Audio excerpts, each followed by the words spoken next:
Hello and welcome to the second half of season 3 of ThisConnect. This is episode 11. Wow. Yeah. What are we talking about? Chassis and suspensions.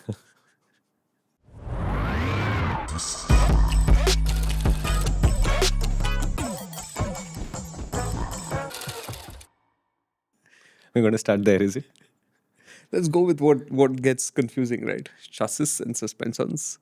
Or rather, we keep talking about handling and how to understand if something's handling well or not. Yeah.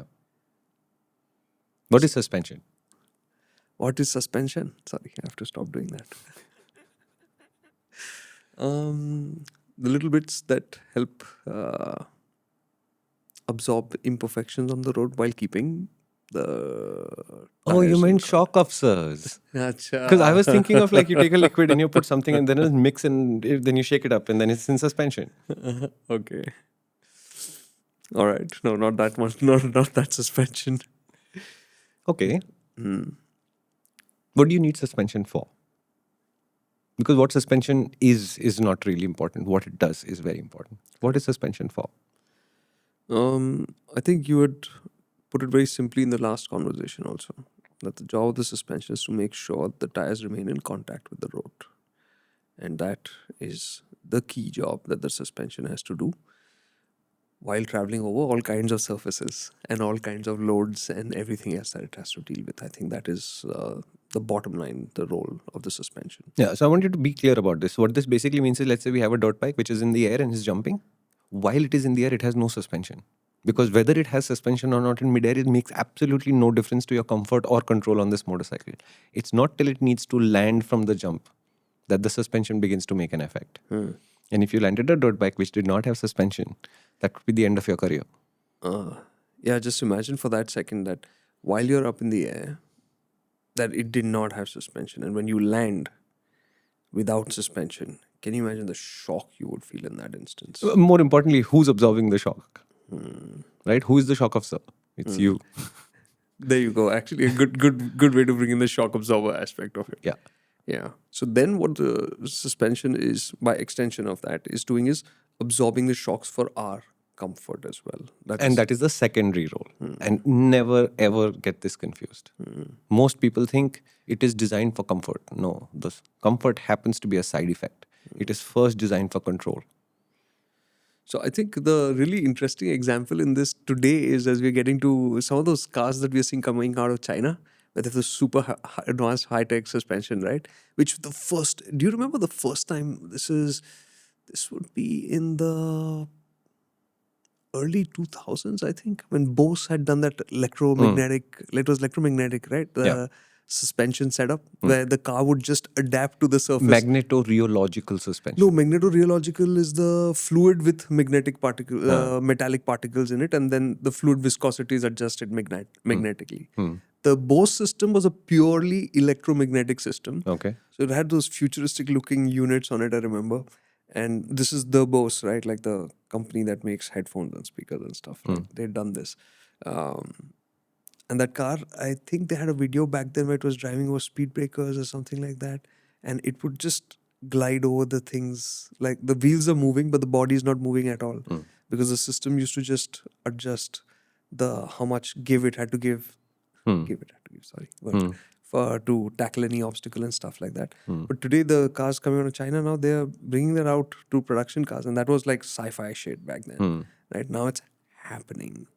So it just shows like what suspension should do in a dream scenario where the body state does not change, the work is happening, and this is unconnected to this work that's happening. Correct. You should be comfortably numb.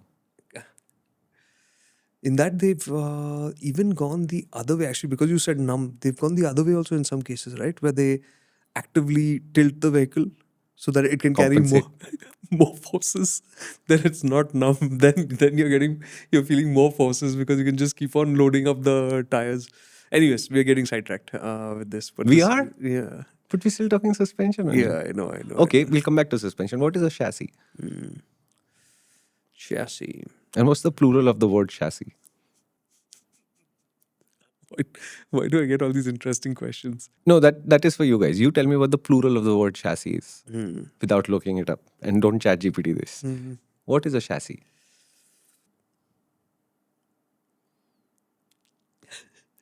It's the effectively the structure that carries everything. I mean, if Carries everything. yeah, I mean, even on a motorcycle, everything from the engine to the suspension, everything is connected via the chassis, right? Like, I think in bikes today we have some interesting configurations Hmm. where different parts can become a part of the chassis, Hmm. as it were, right? So in effect, you're saying it's the structure. Yeah, What it's does in a car, in the average car, what would the structure include? Let's say there are two primary kinds of cars today: ladder frames and monocoques, right? So if you're talking about a ladder frame, what would be the structure of this car? What would you include in the word chassis? the chassis in the case of a ladder frame uh, would just be that ladder, right? Hmm. It's that the bit that has the core strength to take everything that the vehicle needs to become a vehicle and then be driven down the road in different scenarios, right? So the strength. So I was giving this example to Siran the other day to Hmm. explain to him about ladder frames, and I was telling him, "Have you seen those trucks driving down the road where there's just that little box in the front where the driver's sitting The and body has driving? not arrived yet. Yeah, Yes. there's nothing, Hmm. right? So just to simplify that, that's the ladder, and that is the thing that takes the load of everything else to come, which is whether you put a body on top of it, whether then it loads up with tons of coils of steel that are being carried. All that load is effectively being carried by that chassis, right? So that chassis's job is to be able to take that load, take whatever else that is needed for the vehicle to work, to deal with the loads that will also come from the suspension. All of those are also being are impacts for the chassis as well. Sure. All those things are going to be handled by this chassis. Now, in the case of a monocoque, for those who don't understand this part of it, it is not as easy to understand visually, because when you see a chassis which is a monocoque, it effectively looks like a car without wheels or panels and stuff like that. And it doesn't have this ladder kind of structure. That's because each panel is actually attached to each other, strengthening one against the other, and that forms a rigid cage.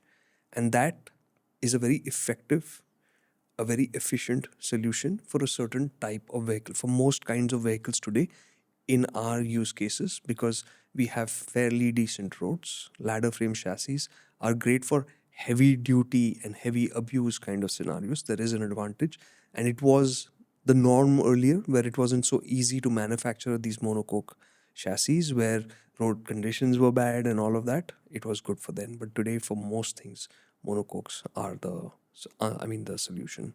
So those are the two kinds of chassis for cars. I know bikes have traditionally have for a simpler bikes on Indian There's roads. only two or three kinds of bike frames, but the configurations within those can shift Correct. quite dramatically. First is cradles. Hmm. Cradles can come in singles and doubles and splits and over the and under the and all of this nonsense. But fundamentally, a cradle frame is a complete structure, and the engine bolts into it and may not contribute anything to the structure. It's not required. The important thing there is if the engine has vibration, you can isolate the engine with rubber mounting and all of this. Because the engine is not part of the structure, you may not feel the vibration because of the isolation, which you couldn't do if the engine was part of the structure. The other kinds of motorcycle frames all use the engine as part of the structure. What that means is the engine does its job, but because everything is bolted to the engine, the structure of the engine contributes to the structure of the machine also. The fundamental difference between cars and motorcycles in the terminology terms is sometimes when we say chassis for motorcycles, you're including the frame, the suspension, the brakes, and the tires conversationally, although technically it only means the core structure to which all of this stuff is bolted on. Simple. And a very interesting little tidbit. The first bike that I knew of that had a monocoque chassis was the ZX14R, Yeah. or was it the 12R? 14.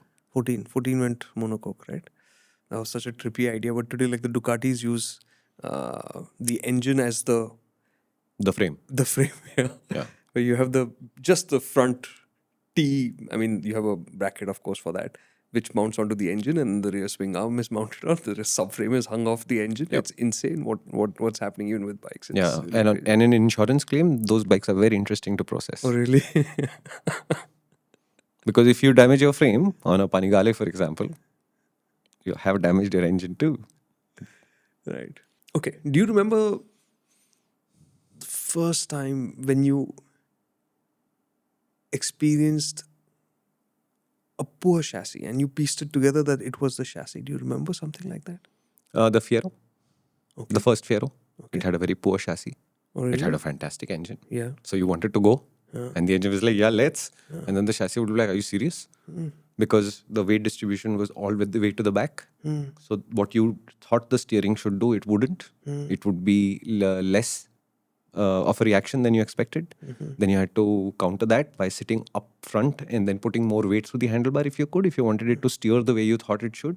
So it would need you to constantly put in your work because the weight was at the back. There wasn't enough grip from the front in some cases. So you had to fight with that. So the front brakes were less effective than they could have been, etc. So the Fiero was a very good engine in a not an unstiff chassis, but a poorly designed chassis. And it just wouldn't do normal things. And I think that is all that you need to know to understand how you need to judge whether a vehicle has a good chassis and suspension or not. The thing that Shumi said there was it wouldn't do what you wanted it to do. And that's the bottom line.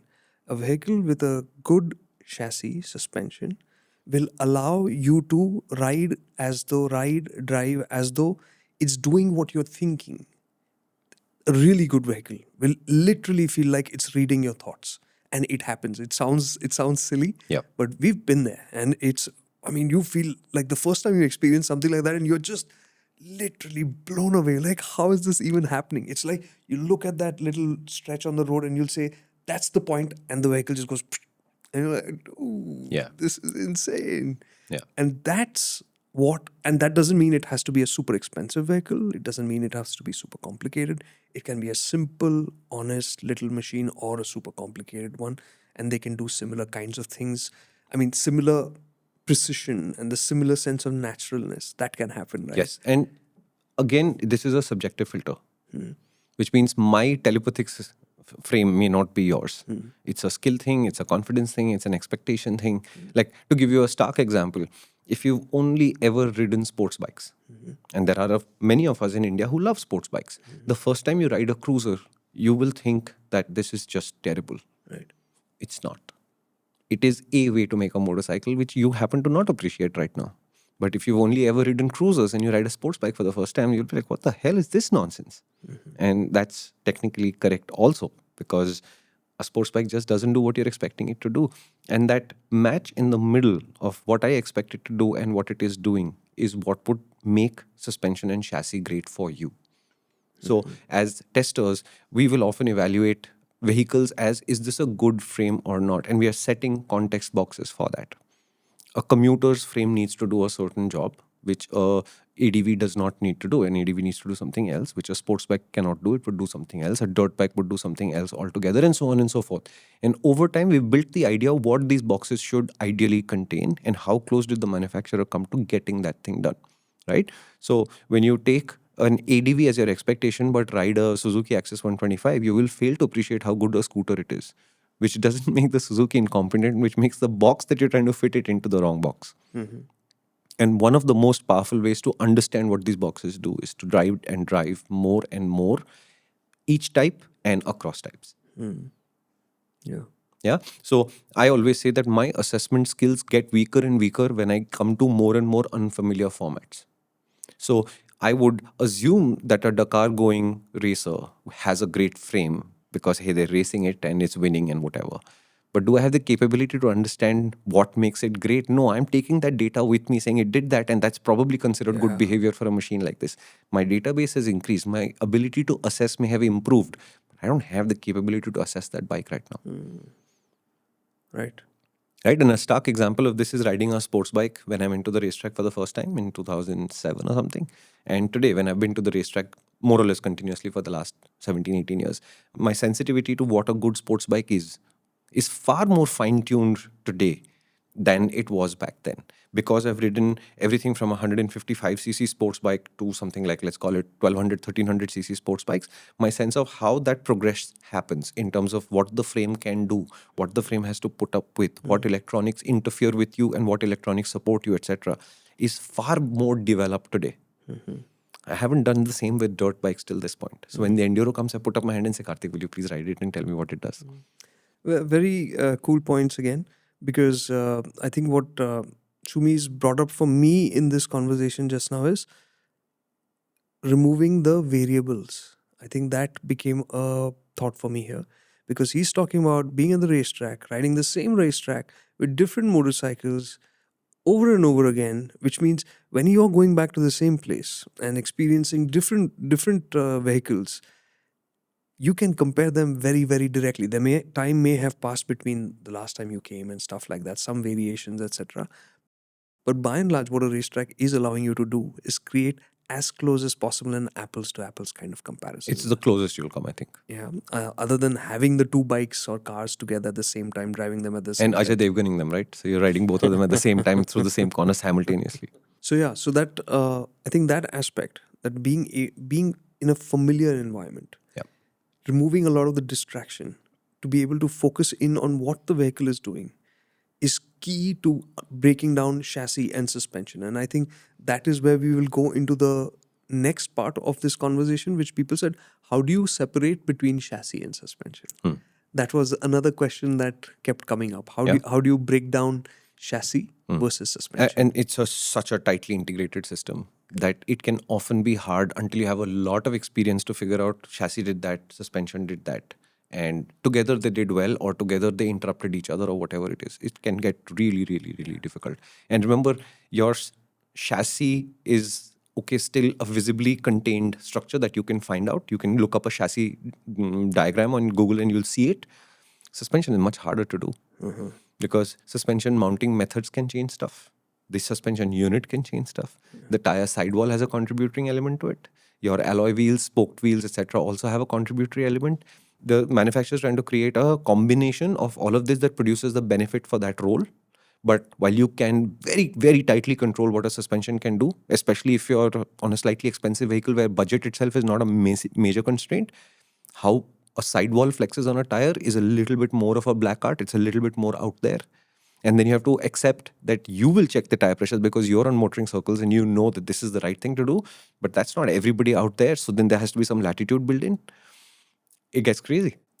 Yeah. So when we go for motoring first, it's usually not here in our environment. You go to a new place, you can see all the episodes. We always try and ensure you know where we went, so you have a sense of what kind of weather there was. We give you a sense of what kind of roads were there, and we remind you that we drove a limited distance in an unfamiliar environment, but we did check the tire pressures. What we are trying to do is we're trying to eliminate as many variables as possible. We can physically control tire pressures, for example, but we can let you know that we were in a warm place or a cold place. We were on good roads or bad roads. So you can set the expectation of what this vehicle might do in your environment a little bit more accurately. Yeah. And right now I'm messing around with adjustable suspension on my bike. And I already know that a concrete highway, a tarmac highway, roads inside Mumbai, paver tiles, dirt, they all require different latitude from within the adjustable suspension's latitude to be able to do the best job.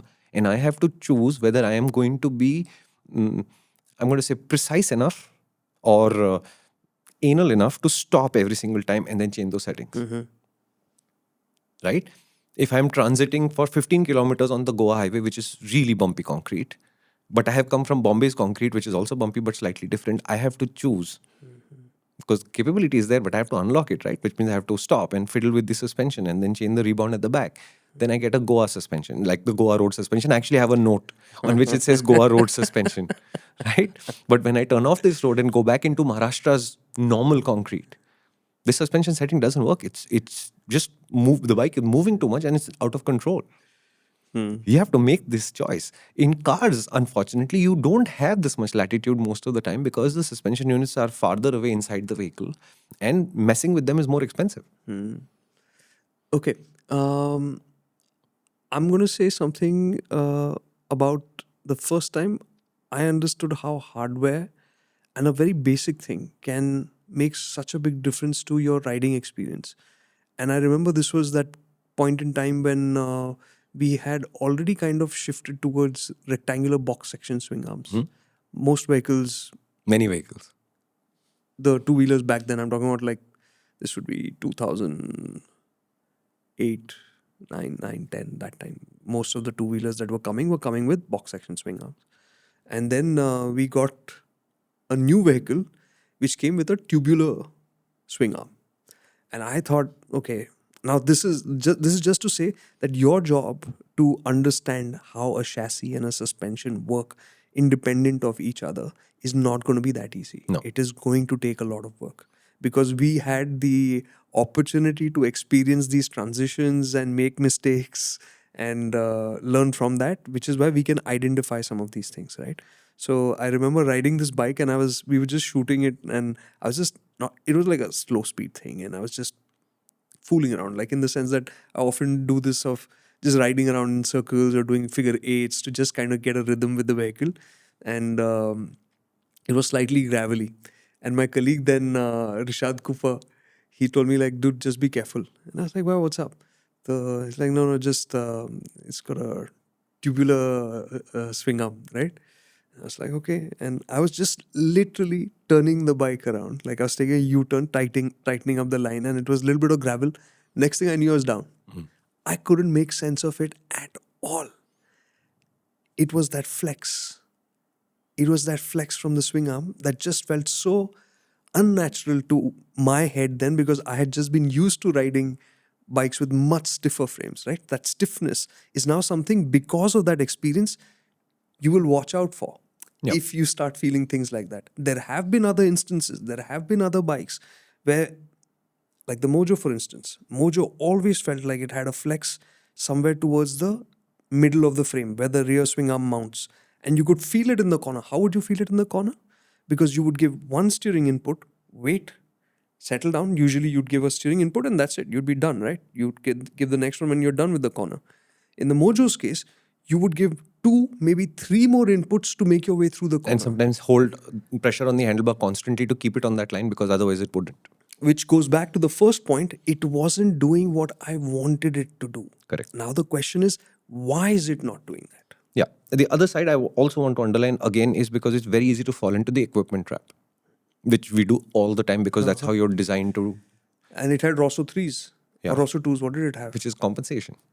That's the only, that I was going to come to that anyways. Yeah, Go so ahead. the equipment trap says tubular swing arms are inferior to box action swing arms, which are inferior to, extruded aluminum swing arms, which are, and so on and so forth.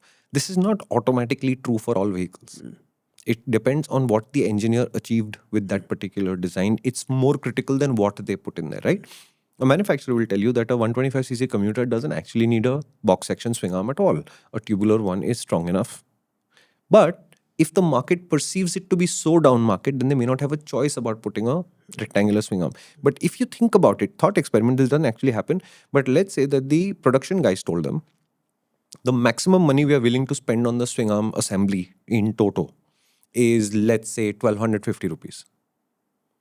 But the marketing guy said that, look, if it has a tubular swing arm, we are screwed. This bike is not going to sell. They are going to go and design a box section swing arm that is still 1,250 bucks because that's the budget cap. And that's not going to be a high quality box section swing arm. It will just about work. I would rather have a great tubular swing arm than an inferior box section swing arm, and so on and so forth. I'll give you the starkest example I can think of right now is the swing arm on the Ultraviolet F77. It's aluminium, it's fancy, blah, blah, blah. But the format of the motorcycle has so much space being consumed by the battery in the length of the motorcycle that the swing arm is about this long. This example I'll agree with. The tubular to box section, by and large, I would say box No, section. I'm not saying by and large this is not true. I'm saying I don't want to get trapped into that. Correct. I want to see what the problem is and then infer that this is causing the problem, not the other way around. Correct. Right? So if a bike starts to wobble, I don't immediately blame a piece of equipment that I think is inferior. I have to derive the fact that yes, it is this inferior looking thing that's causing the problem. Because for all the motorcycles that do have tubular swing arms, all of them don't handle badly. Right? I just rode the Glamour X. The Glamour X still has a tubular swing arm. Handles beautifully. But it's a very narrow performance band because it's just a commuter. It doesn't need more than this. Now, if I were to bolt a supercharger onto that and take it from 11 bhp to 35 bhp, that chassis, the whole thing would feel like it's made of elastic. Oh wow, but I am surprised to hear that as a tubular swing arm. Yeah, they still are there in the commuter class. They're not uncommon. It still has an unsealed chain because that customer says, I want that chain in a box. The box gives it more protection. If you are going to put it in a box, why do you need a seal chain at all? Why does it have to have O-rings? It's And the then other therefore way that chain around. is also super easy to replace because there's no cost to it. So I see the benefit side of it, right? If the customer is saying, I don't want this, there's no point, Yeah. Fair enough. right? Take the first Panigales. We are back to suspension now. The first Panigales were very, very, very, very, very stiff. Racers loved them. Everybody else absolutely detested that motorcycle because it took so much work to make it work. What have they done since then in the last 6 years? Every year's bike has run softer and softer and softer suspension. What are they trying to do? They're trying to lower the bar at which the sweet spot at which the tire, the suspension, the chassis, everything connects together and does sports bike things lower so that the average rider can also have a good time. The ability to make it harder and harder and then appeal to the racer remains in the background because they're not fundamentally changing any of the hardware. Right? The S1000RR has gone the other way. It's super, super, super, super easy to ride. But at the racetrack, unless you start messing with the suspension and make the bike a heck of a lot stiffer, it's not the greatest motorcycle to ride at the racetrack right now. Not out of the box. Oh, really? Okay. Interesting. Aprilia actually hits the great balance in there. Where you ride an RSV4, you ride the RS660, even the RS457. It's poised in the middle where it's not complicated to ride. But when you pick up the pace, you don't need to first mess with the equipment. Then there is the marginal benefit of continuing to mess with the suspension or whatever on a larger machine with adjustability to get more and more and more out of that chassis. But they get that sweet spot to be a huge sweet spot. And in some ways, it's because they've got the frame right the first time, realized it's right, and said, Mamma mia, we will not touch this frame for the next 30 years. They really haven't. And okay, this is again a great point to bring this up. The chassis will inherently be the personality of the bike, which you Yes. cannot change, and same will apply for cars. It will be the personality of that vehicle, how it, what it is as a person, right? There'll be some that will be frisky, some that will feel light, some that will feel planted, whatever it may be, right? And some will be boring and compliant, and maybe that's what the customer wants. Yeah. There's nothing wrong with that. And the suspension will play along with that. But the suspension also can be thought of as the manners of that vehicle, Yeah. where you have some latitude to uh, tune it to your taste. You'd like how it interacts with you and your world. So that is what the suspension will be able to bring to that. Suspension can be terrible, in which case the manners of the bike will be poor despite having a, let's say, a reasonably good chassis. That can happen. Yeah. Right? So that can happen. Yeah. Bad suspension can make a good chassis also look bad. There is no two ways. And it is a mix of the two great things. I remember bringing up the example of the Lancer a few episodes ago. The Lancer, great frame. There's absolutely no doubt in anybody's head that it was a great frame. The Lancer had great suspension. There was no doubt that it had great suspension either. But in India, they underspec the tires. And when they underspec the tires, that the fizz in the car, as Karthik likes to call it, the fizz in the car was diminished. Luckily, you can change tires by yourself. Yeah. So you needed to go up one section and go to the 328s from the 322s or whatever. And as soon as you did, you understood why this was considered a great chassis. 248 to 322. 248s to 322s. And as soon as you made that transition, you would say, oh, that's why this car is a legend. Yeah. Right? If you think about a person who runs regularly, running requires your legs to have a certain amount of strength, your joints to have a certain amount of stability and strength, to be wearing the right shoes.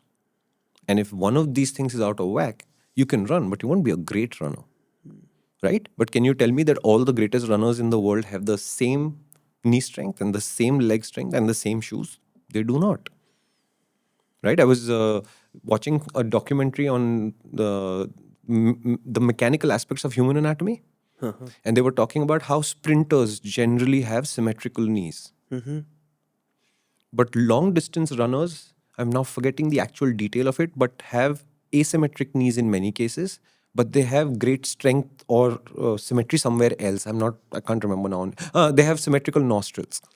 Oh, really? Because if they have to run a long distance, the process of getting oxygen into and out of the body, etc., has to be a very efficient Super process. efficient.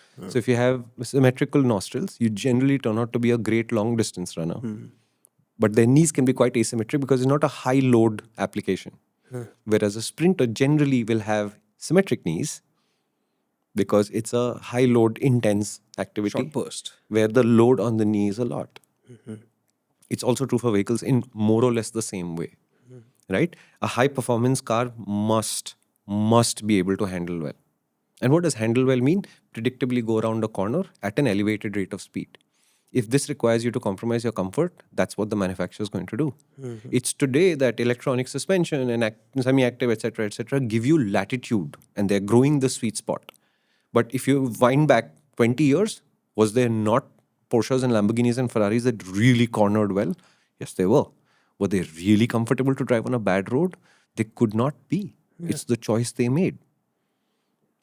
Right? And if you imported one of these Ferraris, Lamborghinis, Porsches and put comfortable suspension in it, which would handle our roads, you wouldn't go around the corner so well anymore because this was a binary choice. You could either do this or do that. So one of the reasons why we all love these big wide tires, and especially the look is right, where the wheels have taken up everything and there's just that much tire left. The reason for that used to be that there would be no sidewall, there should be no flex. Yeah. So Right? it won't dilute the experience. Correct.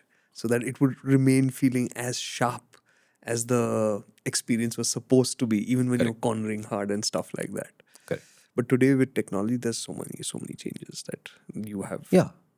advantages from both sides accruing to a vehicle which is high performance. Yeah. And to an engineer, they don't honestly care as to what the numbers say. Their job is to produce a result. And they will take the most effective, least costly way to get there if they can. And that's true for Ferrari also. Okay, Ferrari could make suspension 30 times more expensive, but 3% better, they wouldn't put it in the car. They'd sell it to you as an option. Because in the luxury market, that might work. But if Maruti were to figure out the same thing and say that if I double the price of the Celerio, I can increase your comfort 15%, not only do they know that this is untenable, nobody will show up to buy this higher rated Celerio with 15% more comfort.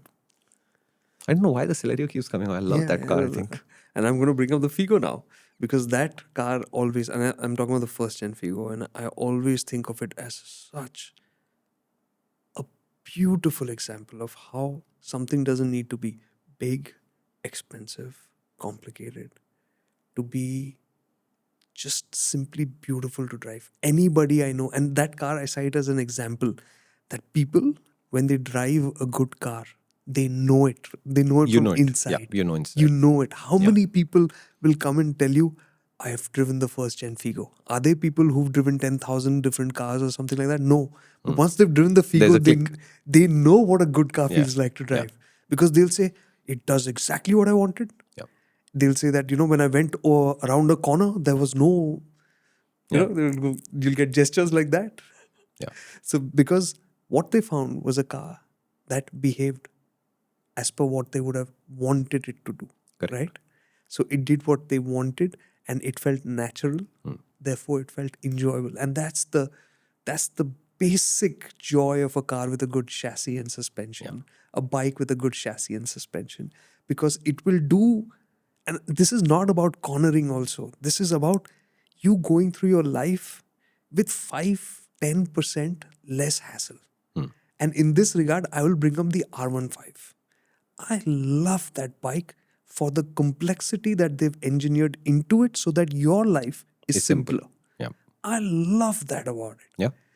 Because back when I used to be testing bikes regularly at Autocar, so when doing city runs and stuff like that, you've spent a lot of time in the city and then you're done. And I remember somebody would be there with me for testing as a second bike or something like that.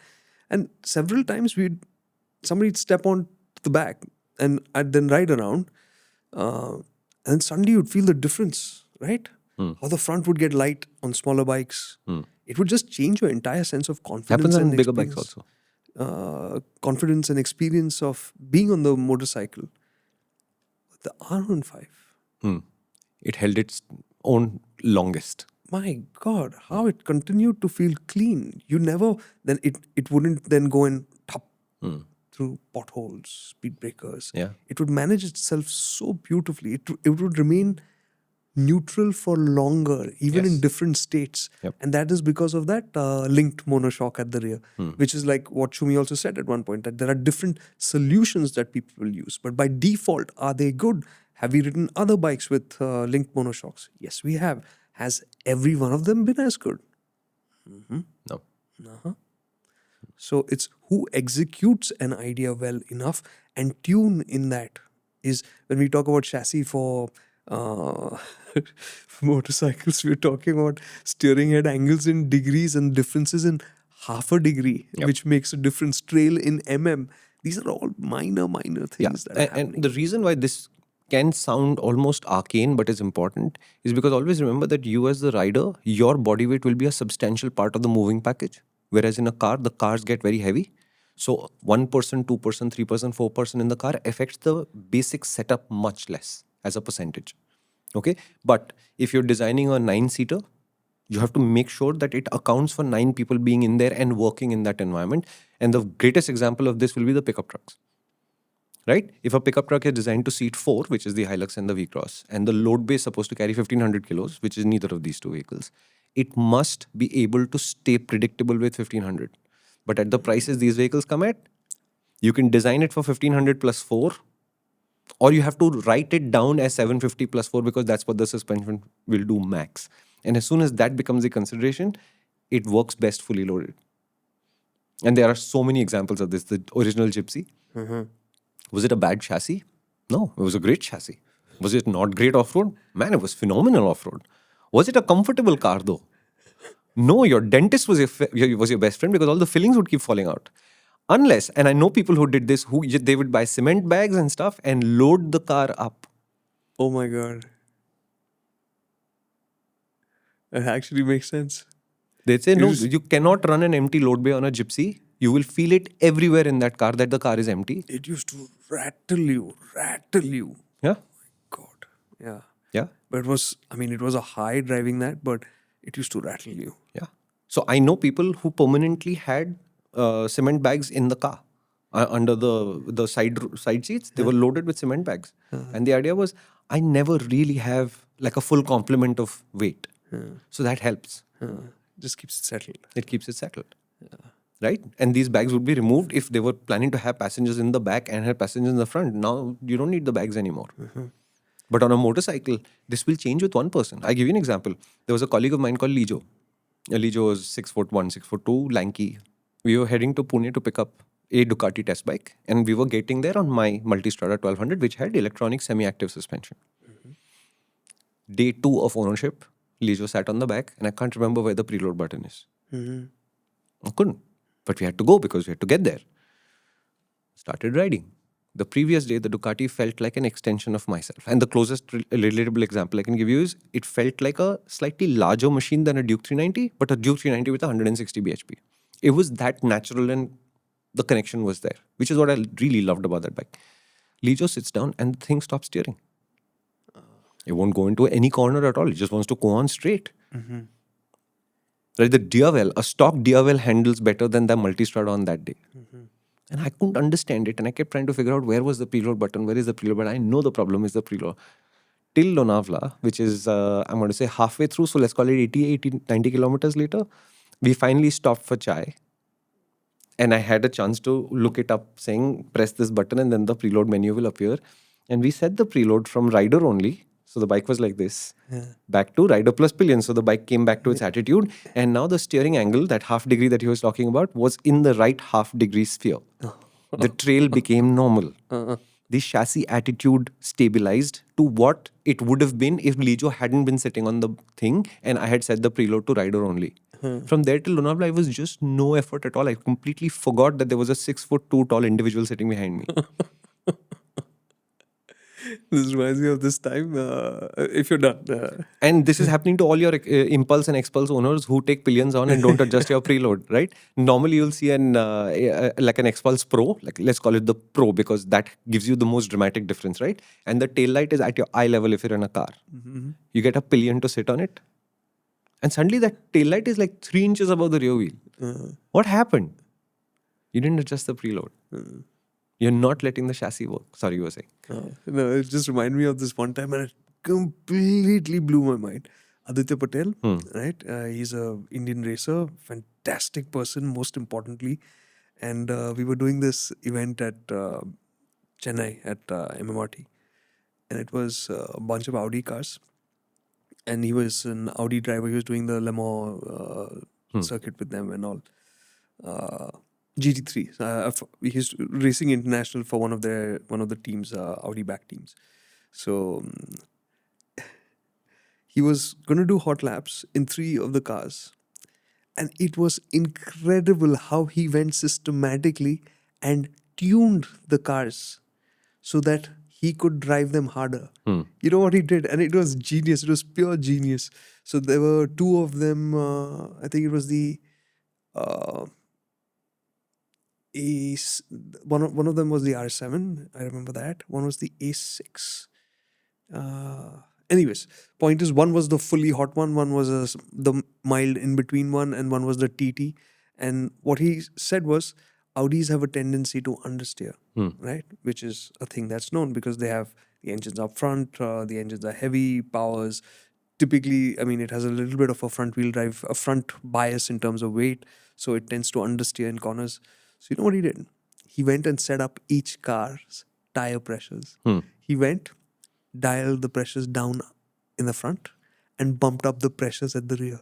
And then when you went into corners, he was literally turning the car and you could feel it go like that. He changed the attitude of the cars inherently. Correct. In the case of the Ducati's active suspension, here that was not a choice. No, right? but don't let the active suspension distract you. I just changed preload, except I just pressed a button to do it, whereas you would have to take a C wrench to do it. That's all. Yeah. So, and once he did that, the same car, the same weight, same everything, but the poise of it had changed. Yep. And he was running like mad laps. That was a fantastic time watching him do that and then run the cars the way he did. It was beautiful. So even in very extreme scenarios, you can tune the personality of the car a little bit or the bike so that it suits what you need at that point in time. So while these parameters are well defined, there are workarounds for this, which is a slightly conversation for later maybe, but it is something that you can work on. So you may have a bike today and think that it's not working for me in a particular way. Let's say I want a more positive feel. Tires, pressures, those could help you very, very quickly. Yeah, just don't make drastic changes. Yeah, sure. I mean, you have to work your way through it. Tire pressures, to me, stock is a very good setting for most of our motorcycles. I've rarely discovered a motorcycle with a bad stock setting. If you're going to adjust it, plus 2 psi max is the latitude that I would want to play with. So if it's 30 psi, you go down to 28, you go up to 32 to see what it feels like.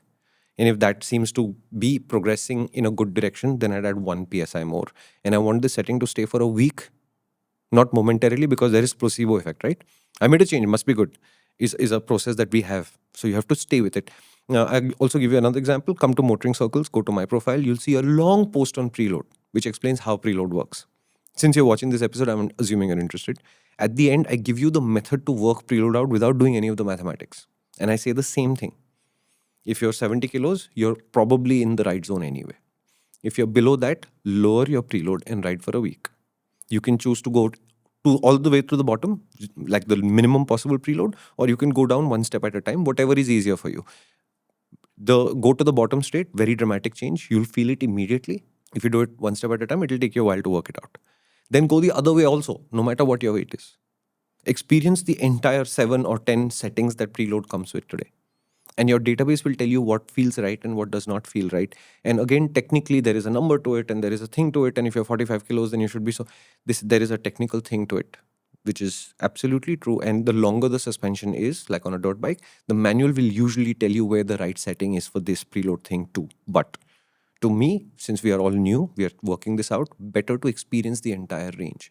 You won't have a good time in all the settings. When you put a pillion on, you'll have to do the whole thing again.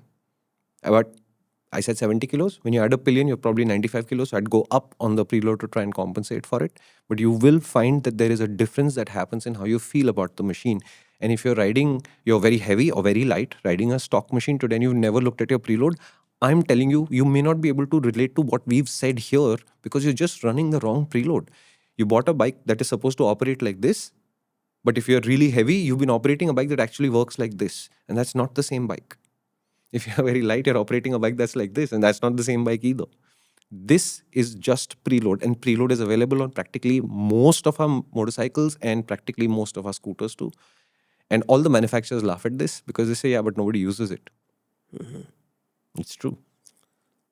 But if you're here for this discussion, I think there's no two ways about it. That you have to try these step by step. There is no getting away from that, because otherwise, what you're really looking at is for somebody to provide you solutions, Yeah. and for you to just be able to get on and do stuff rather than to be able to figure stuff out for yourself on your next vehicle as well.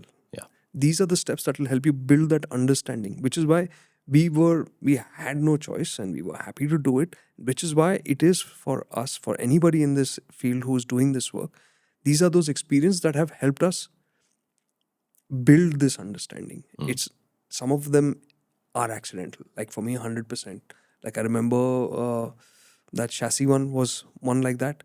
Even pressures, like how a vehicle can start feeling disconnected. It was a small little thing. It was the Z900 when it came. And I remember I was just like, my God, this thing is dragging me around.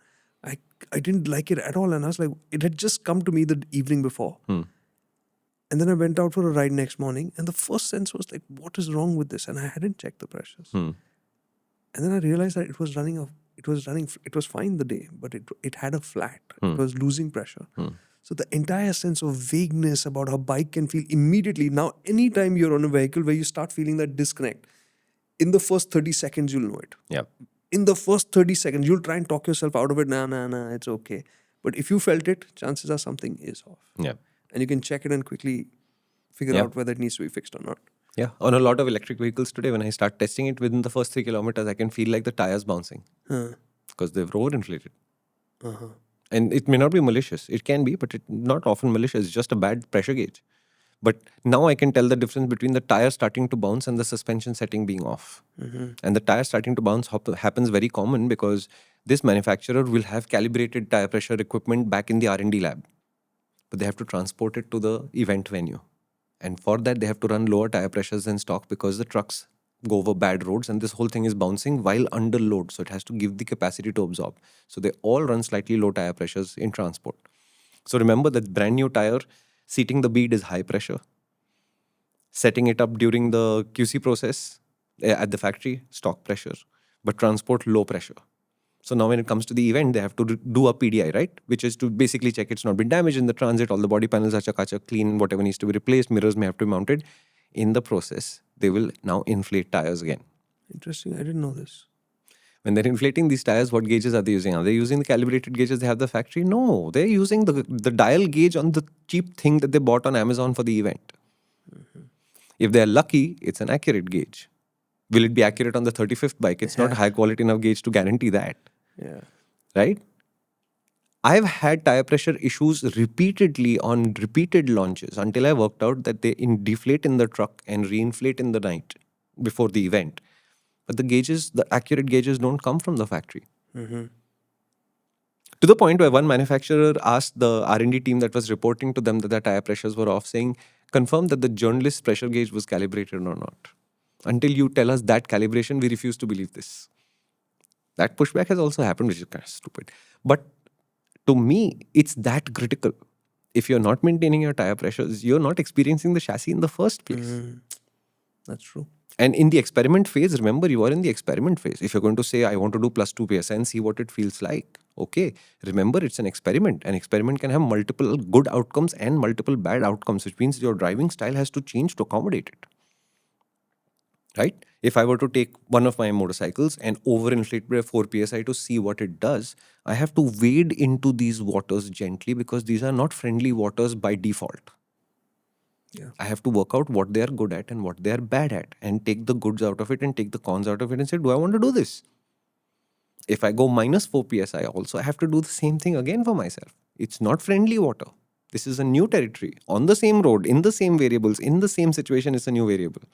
I have to work out what it feels like.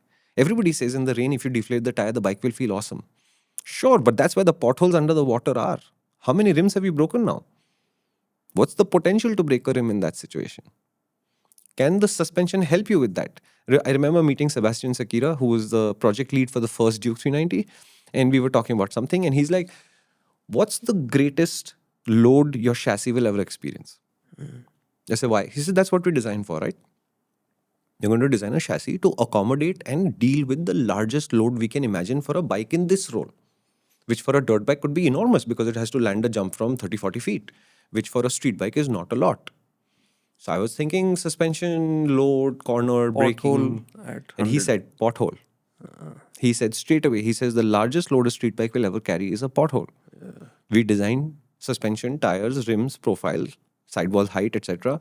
to absorb the worst case scenario for that role, which happens to be, in the case of a street bike, a pothole. Brutal. Yeah. That's the situation where you decide to run under pressure so that you can have the sense of I have more grip. No. The rim is at risk. Because the first thing to get out of the way as the shock comes through the system is not going to be the suspension, it's going to be the sidewall because you haven't given it enough pressure and strength. Okay, I have some ideas for the bike guys and for the car guys which they must try. Gen 1 Duke, ride it. You'll understand how the geometry of that is different and a heavier feeling bike compared to a Gen 2 or a Gen 3. Ride the Gen 3 if you can, or the Gen 2 after that. You will understand how, while the chassis is the same, the wheels are the same, the basic suspension configuration is the same, how they have such different personalities. How that difference in rake, trail, that little bit, whatever they did, how it has changed the bike. They're very, very different machines. R15 we already spoke about. Any other bike that you can think about that will help them break this up? Suspension wise, maybe. Ride the three Triumphs back to back: the Thruxton, the Scrambler, and the Speed.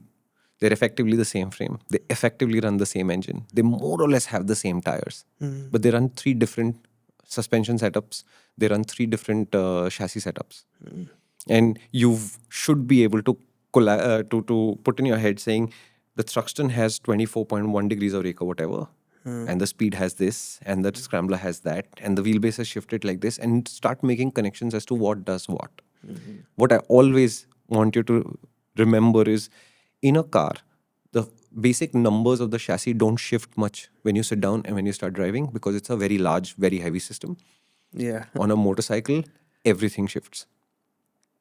So when you ride a motorcycle badly, what you're actually doing is you're giving inputs at a bad time or in a bad quantity, mostly both, and it's changing rake, trail, wheelbase, etc. in ways that is not good for you. That's not the chassis' fault. And you have a larger influence on this on a motorcycle than you do on scooters, which are much lower performance system, and cars, which are much heavier, larger structural systems. One of the key things that has become obvious riding at the racetrack is Valentino Rossi's ability to use the changes in rake and trail and wheelbase to get the bike to do what he wants to do is at an unbelievably evolved level.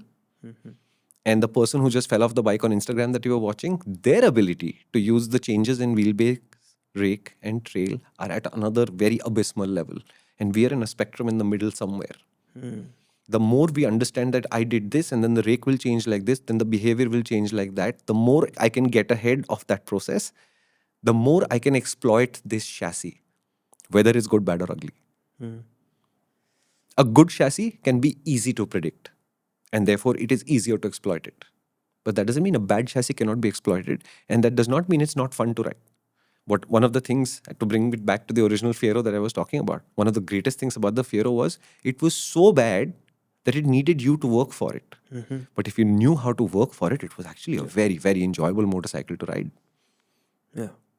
And going back to at the start of the conversation, actually, not everybody will be able to perceive a good chassis from a bad, because maybe you're not. Every chassis today has, let's say, designed the example of the KTM example, that it's designed the highest stress is a motorcycle that can do 160 kilometers an hour going through a pothole with two on board. That's a phenomenal amount of load and shock that it'll experience. So what it is built for is immense. So if you're riding at 70, 80 kilometers an hour, you're riding alone, you're not really going to be translating much of what that overall ability of that chassis and that package is. Actually, you can easily say this. Okay, let's say that you have a selection of motorcycles that all go from 0 to 100 kilometers an hour as their performance envelope, and let's say that they all can take up a maximum lean angle of, let's call it 38 degrees, and let's say they all weigh the same. So it's a uniform, homogeneous field where 92 brands or whatever have produced these individual motorcycles. If you ride all of them at 40 kmph, so that's in the middle of the performance zone, you will be able to get a sense of, I like that one more and I like that one less. But you will not be able to get a sense of what the chassis or the suspension does because you're sitting right in the middle where there is no real great workload to have They're arrived. not in strain. It's when the strain starts to come that the men and the boys start to separate from each other in that sense, right? So the difference between a Gen 1 Duke, a Gen 2 Duke, and a Gen 3 Duke, to take his example, is at the edge, it's not in the middle. What is obvious in the middle is, the Gen 3 suspension is very, very absorbent, and the Gen 2 is very reactive, and the Gen 1 is the most crude of this whole thing. Doesn't mean the Gen 1 is the worst Duke or that the Gen 3 is the most amazing Duke. They feel different to ride. Yeah. But it's when you start saying, okay, that corner is a 60 kmph corner and I want to try it at 62 kmph on all of these three machines, then you suddenly discover that the Gen 3 is incredibly stable and absorptive, which the Gen 1 just cannot do. And it's a combination of what that chassis design, it's a combination of how the engine interacts with the chassis, because this engine is hung from the chassis, it has the role in that structure. It's a matter of what tires did it come with. And the Gen 1 actually came with very good tires. The Gen 2 did not. Fierce. And it's a very complicated interacting system. And all you need to take away from it is, as a combination as stock today, which is what we do as testers, right? Which one do we think does the best job? It doesn't mean it's the best bike. Right? If you take the Himalayan and the KTM 390 Adventure as two ways to make an ADV, I can't say that the Himalayan has a terrible chassis, outside of the fact that on the social media, there's constantly reports of chassis breaking, and chassis are not supposed to break. And that makes the KTM chassis superior, right? But if you were riding two up on tour with luggage, would I rather be on a Himalayan or a 390 Adventure? It's the Himalayan chassis that does that better. Yeah. If I wanted to go into a technical off-road section, do I want the Himalayan on my side? No, the chassis is too heavy. And maybe it is heavy because Royal Enfield was trying to save cost. Maybe it's heavy because that's how they build their motorcycles. But it's actually very good suspension. And it's a balance and a trade-off, which is, to me, 25 years later, is still exciting to work out, saying, how did the manufacturer try to solve this problem? And they don't always get it right. Yeah. It's really tough. Yeah, for sure. Because like for the cars, I would say you should drive the third gen Swift. Because I think that was like the closest Maruti Suzuki came to making a properly hot feeling little thing, like Right? Drive an espresso with the AC off. It's also a very hot feeling thing. and then you could drive the fourth gen where it has softened out. That also the Swift. Actually, that's a great idea. Drive a third gen Swift and the latest Swift. Yeah. They're supposed to be the same kind of car, and you will immediately know that they're not. Yeah. You can tell clearly that the feel is very different of the two. And in cars, the other thing that will also create a layer in terms of your interaction with the overall experience is the steering. And that is a really tricky one. That's a really tricky thing.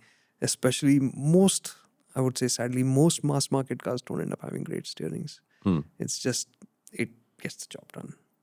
So how do they make so many lane changes so quickly and get in the way of everybody then? Imagine if these cars had quicker steering, Karthik, we'd be in lots of trouble. You know what? Actually, you're making fun of this, but like the Ertiga, That's my job. the Ertiga and the Rumion, when we tested the Rumion, I realized why those cars look ill-behaved when they're on the road and being driven quickly. I disagree. They are ill-behaved. But they also look, because the steering on that has a suddenness to it, right? It doesn't work smoothly. So when you start steering, like typically when you want to say, I want to overtake somebody and you want to make a lane change, it feels slow and then it turns in quickly. So it's just like it's rushing through stuff. So those kind of things just make the driving experience feel so... So it's not the nut holding the steering wheel, it's the steering system itself. The steering system itself is the one that's getting in the way. I'm telling you, dude, I was on this ride to the racetrack and back. I just rode 3,000 kilometers on my KTM. And I'm telling you, I think Karthik preloaded this for me. But most of the places where I was like, oh my God, you idiot, why would you do that, was an Ertiga. Most of the time. I remember there was one guy on a Seltos. We were crossing a particularly bad speed breaker, and Karnataka absolutely wins from the front in terms of creating the nastiest possible in the middle of a village. Can you imagine? Two huge bumps, followed by a rumbler. That Seltos must have gone like this. Now, on the other side of this village is the reverse. Rumblers into two big speed bumps. So it's like a mirror image. Ooh, so much symmetry, bro. And the Seltos guy decided that this little mountain ranges that we had to cross the two of, it would be better over there, and didn't check his mirrors. Uh-huh. How many lanes away? No, I'm going to jump this speed breaker because I can and I've got 200 mm of suspension. Right? Now you're going to say, oh, you shouldn't be jumping speed breaker, you're unsafe. I was 3 lanes away from him. What? This is a 4-lane stretch with a service lane. I'm 3 lanes away from him. And when I finally came parallel to him, he was here. Seltos guy. How? Because he basically turned like this. He said, I'm going to go over there.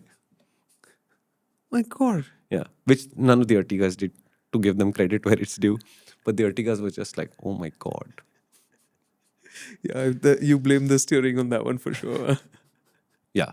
So if you were to end up in a vehicle, bike or car, where the chassis itself is not a good chassis, as a combination of suspension, tires, whatever it is, can you drive it well?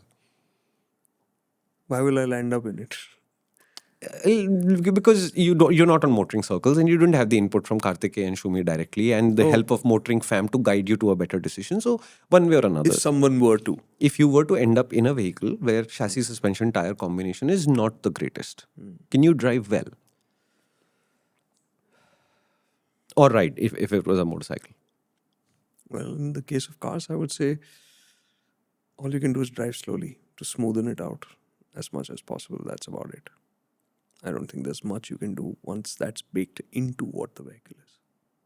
But what if you never realized it was a bad chassis? Enjoy. I got nothing more on that, man. Yeah, the point I want to make is the danger of ending up in a bad chassis with a bad suspension setup, bad tires, or as a combination or individually, is you'll have to put in more work to drive well. You'll have to put in more work to ride well.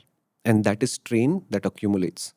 So if you're riding around the city on a good chassis, and I'm not going to go into the objective good chassis, I'm saying subjectively you feel like it's doing what it's supposed to and you're connected to it, you can do a 54-kilometer commute like mine every day and not take any strain from it because it's doing what it's supposed to. When it doesn't, then you have to compensate for what it's not doing. Which may not always be hardware. It's not like I'll raise 2 PSI and it'll do what I'm thinking. It's like you're working extra hard because it's not meeting your expectation exactly. And it is growing strain. It's not the most fun way to ride and drive. Now take that and turn it into a highway trip. Let's call it go to Pune and come back, which is like a 300-kilometer round trip, roughly. It adds up. You're going to be in this car. If it's a car, you're going to be in there for 7-8 hours. If there's a jam on the expressway or whatever, then you'll be there for longer. And just this train is building because you have to put in work to do the basic stuff that the car should just require no work at all in the first place. Right? Thought experiment. Imagine a car where the chassis is imbalanced so that the rear just doesn't have enough weight on it. So every time you brake, it starts to wiggle. Right? How hard would you have to brake for it to constantly to wiggle? Not a lot, right? But every time there is a panic situation and you hit that brake, you know that that car is going to do something unexpected. That's not a non-strenuous way to drive. I remember the first time I ever drove a Scorpio, and this was before ABS and all, right? And I remember I had gone to pick it up from the dealership and I was taking it back to offices back at Car India, Bike India. And at one point, I was coming downhill in the city. It was a slightly downhill road. It was concrete. I remember that also. And I did not do emergency braking. I braked harder than normal because there was traffic, whatever. I remember the car doing, and I was like, dude, what the hell just happened here? Right? And that was the softness of the suspension. There was an imbalance in the braking system. Whatever it was, the car skewed like this. Now, these are things that should not happen, right? Now, Mahindra has come a long way, and I'm giving this as an example because this is stuff that used to happen, which was a combination of chassis, of suspension, of brakes, all of that, which created an unnatural experience when that's absolutely not what you wanted. Yeah. And this was something people who drove Scorpio said, "Haan, malum." Hota hai, haan. Have you ever enjoyed a Chevrolet down a mountain road? And down a mountain road is important. No, I haven't actually. That thing is always sideways.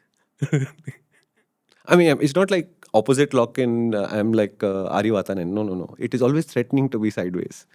So you learn how cautious you can be.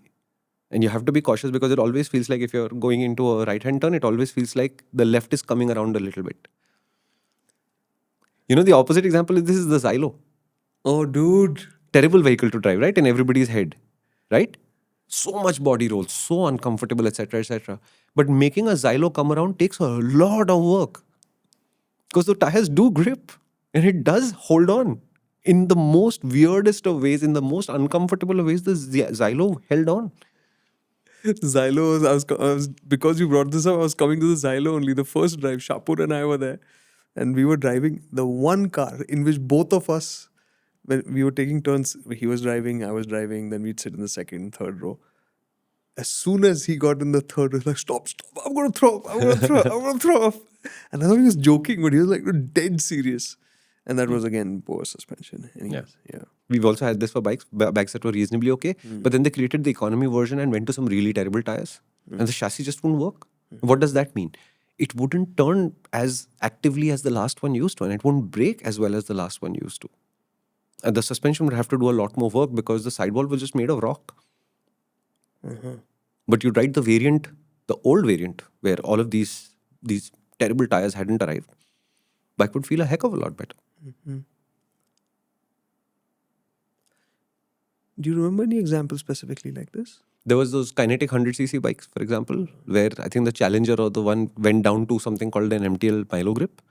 Were the other kinetic 100 so bad? No, it was that one. It was the tires. Because I was actually, when you started speaking about the tires thing, I started thinking about the Honda, what was it? The 650, the Fed one. CBR 650. CBR 650. It wasn't the R first, it just gave us the CBR 650, right? And I think I did a comparison story with the Z800 back then, and I was so taken aback by the tires. Those tires used to just feel like rock. They took so long to heat up and to give any kind of feel. And that is also an interesting, that's why it popped up in my head, because once they got hot, then you started getting feel and a sense of connection. But until that point, Yeah, it was useless. it was just like, I don't know what the hell's going on with this. It just felt like the bike says, get on, ride, that's it. You forget about anything else. Yeah. Very strange. Yeah. Anyways. Yeah. So what would you do? About? Bad suspension, bad chassis. Sell it. Move on. On a motorcycle, actually, you can still solve it with a reasonable amount of money thrown into it. On a car, I'm not saying you can solve a chassis. I'm saying chassis, you can solve a chassis. It takes an enormous amount of money and knowledge, which we don't have. Suspension, okay, on a budget, you could still do something with it. But again, in the same breath, in 2025, are there really lots of absolutely terrible chassis out there? Honestly, no. Not doesn't meet your expectation, there may be lots. Yeah. Actually terrible? No, honestly, no. And on a motorcycle, and in cars actually, tires play a big role. And if you just move to a better tire, it would work. Don't default to thinking that the tire that lasts the longest is the better tire. That's actually the worst one. And saving money is a thing, but you can't take money with you when you go upstairs. So there's no point really. Get good tires, it will work better. Right? To give you the transition of my Duke 390, which is now 14 years old, came with the original W-rated, non-Chinese made Metzeler M5s. Right? Eye-opening tire for the time. Yeah. Eye-opening. Man, what it did in the wet, in the dry. Holy crap, what a great tire. Right? Then came the Chinese-made H-rated Metzelers. Terrible. Not every day. Terrible when you wanted the tire to do that thing at the edge of performance, which could be 30 kmph in the wet and which could be 95 kmph around a familiar corner in the dry. When they came in the second gen. No, I had that set of tires on my bike also. On yours. Didn't work. Then there was I think it was a prototype MRF called the Rev C or something. Okay, everything worked well, but when it was low grip in the wet, the tire would go into a sideways weave. Right? I don't think that tire ever made it into production. It was just something I needed to try, and so on and so forth. Until recently, I had the H1 on it. The front tire can feel quite heavy, but my God, it tracks, it stays, it handles. You can hit a pothole with an H1, nothing happens. Then I got the ProTalk Sport by mistake. There was a shipping error, and I was supposed to be given Extremes, ended up with Sports, which is one level below the Extreme. It's not a bad tire. It does so many things so well. Does it have that ultimate grip? No, it doesn't. Then came the Extreme. Oh my God, what a great tire. But it's the same frame. And my riding skill has come along for sure, but I'm able to see that chassis do more and more and more with the same suspension setup, with the same engine performance, etc., as the tire changes. And imagine your CBZ times, you had the Geo Cruiser. Yeah. Now imagine if this frame were to be given Geo Cruisers from 25, 27 years ago, you wouldn't get around the first bend. You wouldn't get off from a standing start with that engine. Right? And so when you have bald tires on your bike, cracked tires on your bike, or you're trying to look for a tire that will last 35,000 kilometers on your bike, you're looking at a hospital bill next. Not fun on a motorcycle. Alrighty. So on a motorcycle, at least you're fortunate because you can change brake pads. Varieties are available for most bikes, and they do make a big difference. You can alter your suspension. Not easy to do, but the expertise is available. You will spend money doing it, but to me, it is worth its weight in gold when you get it right. Yeah. Right? Tires, most segments, most tire sizes, there is at least some variety that you can play with. And yes, you will make some mistakes and end up with a bad tire at some point, and that's a learning experience. It's okay. You can, in theory, adjust the entire chassis too. At least at the end of saying, I can change the triple clamps and change the rake angle a little bit, etc. You can, in theory, do it. This is very, very expensive to do. This is very complicated to, and the changes can be quite drastic. But again, on a motorcycle, you can at least raise the fork legs through the triple clamp a little bit or lower them a little bit to make it feel a little bit sharper or a little bit less sharp. There is still some latitude on a stock motorcycle. Cars, much, much, much harder to do. Put luggage in the trunk. Cement bags. That's about it. Yeah. Can you think of one moment of absolute, and not on the racetrack, like somewhere you were out riding, driving, where you were like, man, this feels beautiful. Aprilia, Toronto, V4 1100 factory, everywhere out here in the city. From a chassis suspension Oh, standpoint? dude. Okay. So, Explain. Piaggio had a test bike. This is, I'm going to say 2016-ish because this is the 2016 model. And they said, we have the 210 and would you like to test it? Whatever. Yes, we would. And I think we had that and this cruiser called the Audace together. Oh. And I think Ashok George had the Audace because, hey, I wanted the 210. And I basically rode it everywhere because I couldn't stop. It was not because the brakes didn't work. I just couldn't stop. It was such a great feeling. So I went everywhere with it. I commuted with it. I went up to Lonavala. That chassis knew exactly what I wanted. It knew it 35 seconds before I wanted it. And it knew exactly how to deliver it, like precisely how to deliver it. It's the hardest test bike I have ever had to return. Like I didn't want to return it at all. That bike is just like everything I want. And therefore, I howled and cried my way to returning it. And then my wife was super upset that I was super upset, etc., etc. Then I went and bought one. And now Frore is my 2016 Aprilia 210 factory. And to me, there is no upgrade from this bike because maybe the 2025 210 is an awesome 210, but the 2016 210 is my 210. It was designed in Noale, in Piaggio, at Aprilia, just for me. Superb. Yeah. And I'm telling you this, when you find a frame that does that, don't let it go. Like my 390 Duke's frame was not this kind of awesome until I changed the suspension and brought it closer to what I think that bike should do. But the 210 frame stock, I didn't even change the suspension settings. We're riding around in Mumbai. Wow. I just took it. It woke up with that growl that Aprilias wake up. I was like, nice sound. And then you took out, oh my God, it does. It knows exactly what I want to do. Nice. Very cool. Yeah. And to me, for my expectation, that is the closest I've come to perfection. And I don't know if Aprilia improved the bike further or not. I'm almost scared to find out. But Frore, my 2016 210, is perfect. Awesome, man. Yeah. That's a good feeling. Yeah. For me, for cars, I would say again the Swift, the third gen. That front end, how much you can depend on it, how much you can play with it. It's just, it feels like you can go up to a wall, be one nose distance away from it, and chuck, and it'll go. It's like that kind of composure.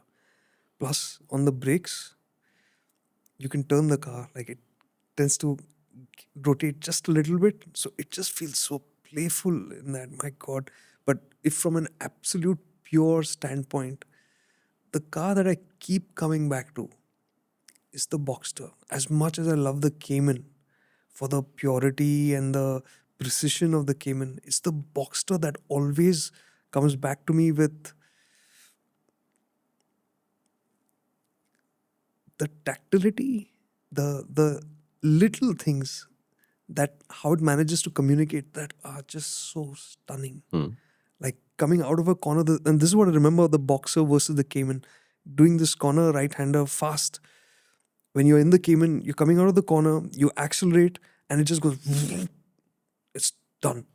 Boxster, same corner, same kind of performance, everything, right? And you go on the bar, and you feel the rear come out just that little bit, and it's like it's telling you, you want to do more.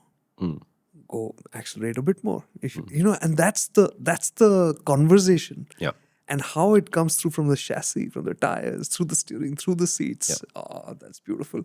And I think the reason why I wanted to talk about this as the last thing, and we'll wrap this up now, is because we hope in this journey you will end up finding something that will give you these moments, and these are the moments that will be I disagree there a little bit. okay, good. Think about it like this. When we both were to be giving examples of amazing chassis, we both went to performance cars, performance objects. So I went to a Tuono and he went to the Boxster. And Swift. These two, just remember, create great moments where you remember this chassis as something magical and special. That does not mean they're easy to live with, which also does not mean he will not get a Boxster when he can. When he gets the Boxster, he will do that with his eyes wide open, saying, because I buy this performance and that feel of the chassis, this will not do so many of these things. And that's how it is. My Tuono overheats me. It doesn't overheat itself, but it overheats me constantly. And riding it around Mumbai was not pleasant. Right? It has, you see this hand? This is larger than the pillion seat on the Tuono. So whoever I didn't want to stay friends with anymore, I didn't have to hit block and unfollow and any of this. I just had to get them to sit behind me for a bit. Right? It's a compromise and you're choosing that compromise. Right? The Swift might be the exception because he's saying, here's a family hatchback that did so many things with its frame. That's not the rule. That is the exception to the rule.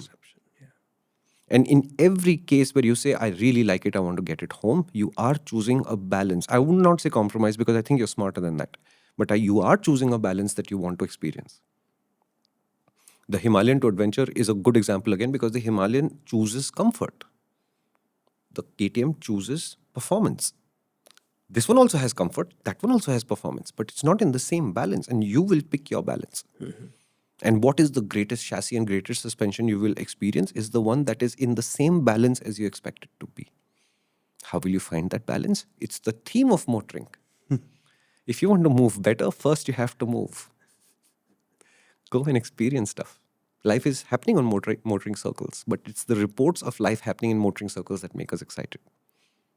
Go out and ride. Ride more. Drive more. Drive more things. Drive more things in more places. That will tell you what a good chassis is. One step at a time, for sure. One step at a time. Build that database. That's how it works.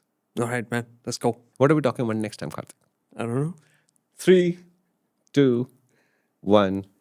ThisConnect.